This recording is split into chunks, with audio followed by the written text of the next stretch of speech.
மேல்மருவத்தூர் ஆதிபராசக்தி மலர்பதம் பாடிடுவோம். காலமெல்லாம் நம்மை காத்திடும் தாயவள் கோவிலை நாடிடுவோம். மேல்மருவத்தூர் ஆதிபராசக்தி மலர்பதம் பாடிடுவோம். காலமெல்லாம் நம்மை காத்திடும் தாயவள் கோவிலை நாடிடுவோம்.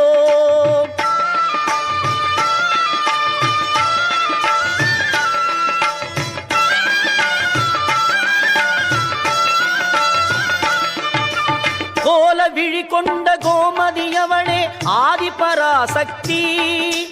நீல விழி கொண்ட காளியும் அவளே ஆதிபராசக்தி. கோல விழி கொண்ட கோமதி அவளே ஆதிபராசக்தி. நீல விழி கொண்ட காளியும் அவளே ஆதிபராசக்தி. முக்காலம் உணர்ந்தவள் முத்தொழில் புரிபவள் ஆதிபரா